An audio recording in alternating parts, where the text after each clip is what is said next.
आज हम प्रश्नावली 8.1 पढ़ेंगे। कक्षा 10th। सवाल नंबर पहला ये आपके सामने लिखा हुआ है। इसमें अपने लिए क्या लिखा हुआ है? त्रिभुज ABC में जिसका कोण B समकोण है, AB बराबर 24 सेंटीमीटर और BC बराबर 7 सेंटीमीटर है।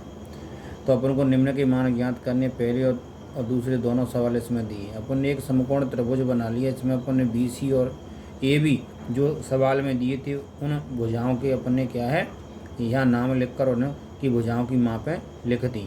ये 7 सेंटीमीटर की थी, ये 24 सेंटीमीटर की थी। अब अपन लिखेंगे यहाँ त्रिभुज ABC में पाइथागोरस प्रमेय से। पाइथागोरस प्रमेय क्या थी?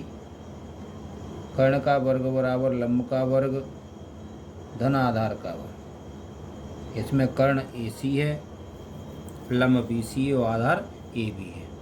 अपने पास यहाँ AC का मान नहीं है। चित्र में अपन देख रहे हैं BC का मान है 7 सेंटीमीटर और AB का मान है अपने पास 24। यहाँ अपन 7 का वर्ग कर लेंगे तो 49 हो जाएगा और 24 का वर्ग करेंगे तो 576 हो जाएगा। AC वर्ग बराबर जुड़कर कितने हो गए? 9 6 15, यानी जुड़कर हो जाएंगे अपने ये 625। और AC पर वर्ग लगाए तो क्या लगा लेंगे? अंडर रूट लगाकर जिस संख्या को अंडर रूट के अंदर लिखते हैं यानी वर्गमूल ज्ञात कर लेंगे। तो AC बराबर आ गया 25 सेंटीमीटर। अब अपना सवाल नंबर पहला हल करेंगे। उसमें अपने पास दो त्रिकोणमितीय अनुपात ज्ञात करनी है। सबसे पहले लिखेंगे साइन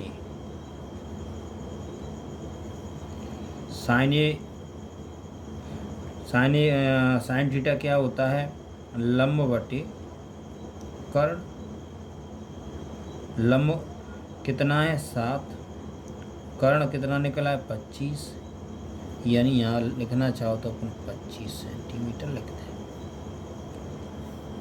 दूसरा कॉस ए बराबर आधार बटे कर्ण। आधार हो गया 24 बटे 25। अब अपन को दूसरा सवाल हल करना है। पहला सवाल तो अपन ने लिख लिया, समझ में भी आ गया होगा अपन ने कैसे लिया है।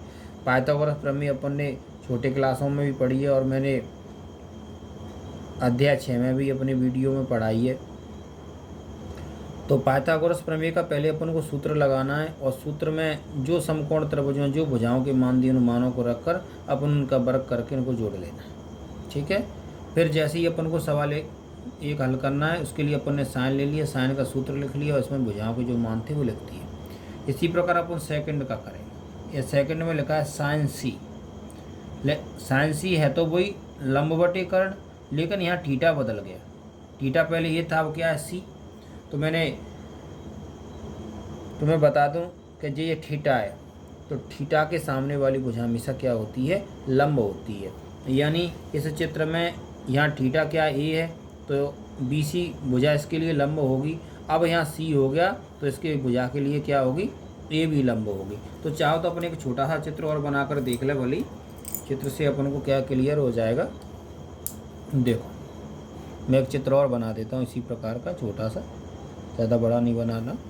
आप लोग पेपर में भले ही 2 चित्रों से भी कर सकते हैं, जिससे आपको पेपर में दुविधा ना हो।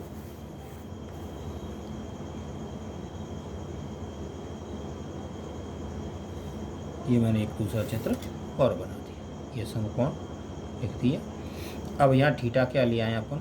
थीटा ले लिया अपन ने C और ये कहाँ पहुँचा दिया? ऊपर, क्योंकि B तो समकोण पर ही उसने पहले कर रखा था, B को अपन चेंज नहीं करें।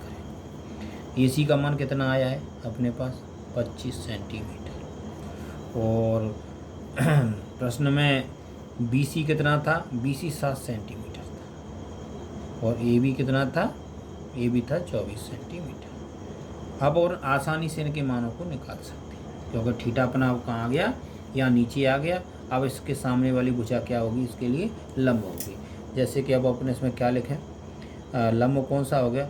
24 बटे 25।